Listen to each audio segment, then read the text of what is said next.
Update news. यवतमाळच्या वैद्यकीय महाविद्यालयातील कंत्राटी भरतीत गैरप्रकार, उच्चस्तरीय चौकशीची मागणी। यवतमाळ येथील श्री वसंतराव नाईक शासकीय वैद्यकीय महाविद्यालयात स्मार्ट सर्व्हिसेस प्रायव्हेट लिमिटेड कंपनीमार्फत झालेल्या कंत्राटी भरती प्रक्रियेत मोठ्या प्रमाणावर आर्थिक गैरव्यवहार आणि वशिलेबाजी झाल्याचा आरोप गुरुदैव युवा संघाने केला आहे। या भरती प्रक्रियेत पात्र आणि सुशिक्षित बेरोजगारांना डावलून गुणवत्ता समितीच्या सदस्यांच्या नातेवाईकांनाच नोकऱ्या देण्यात आल्याचा गंभीर आरोप संघटनेचे संस्थापक अध्यक्ष मनोज गेडाम यांनी केला आहे। उमेदवारांकडून 1 ते 1.5 लाख रुपयांपर्यंत आर्थिक व्यवहार करून तसेच अधिष्ठातांच्या मूळ यादीत फेरफार करून कंत्राटदाराने मनमानी पद्धतीने 3 जुलै रोजी निवड यादी प्रसिद्ध केल्याचा दावा निवेदनात करण्यात आला आहे।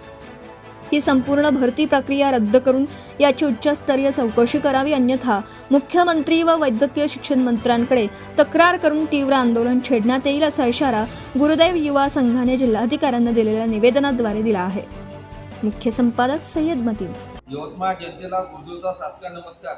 वर्ग 3 आणि वर्ग 4 हे शासकीय रुग्णालयात कॉन्ट्रॅक्ट बेसवर जागा भरण्यासाठी फॉर्म घेतले।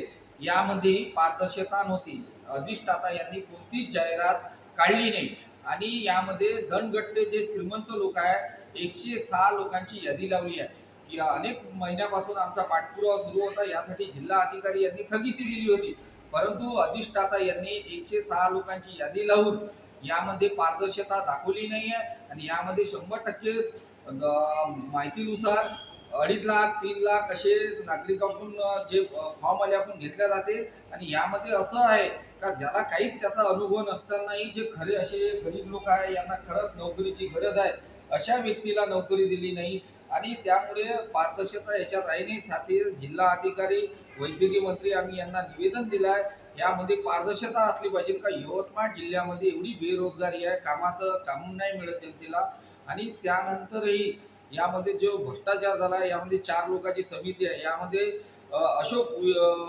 उईके साहेब अधिष्ठाता अध्यक्ष आहे, त्यानंतर एलके साहेब व इतर 2-3 जण या समितीमध्ये आहे। यामध्ये पारदर्शकता झाली नाही आहे आणि खऱ्या गरीबाला नोकरी मिळाली नाही।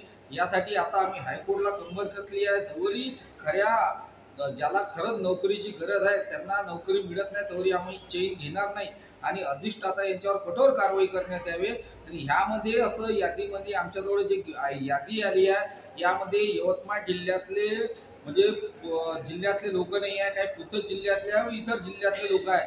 यवतमाळ जिल्ह्यातले लोक का मेले होते का, या माझा मोठा प्रश्न आहे। यवतमाळ शहरामध्ये बेरोजगारी नाही का, हे सर्व पैशाचा खेळ आहे। शासकीय रुग्णालयात त्यात भ्रष्टाचार झाला आहे, याची कठोर ते कठोर चौकशी करून अधिष्ठातावर समितीवर कारवाई करण्यात येईल अशी मागणी आहे। जय गुरुदेव। आणखी पुन्हा भ्रष्टाचार खूप चालू आहे तर Subscribe now and press the bell icon. Never miss an update.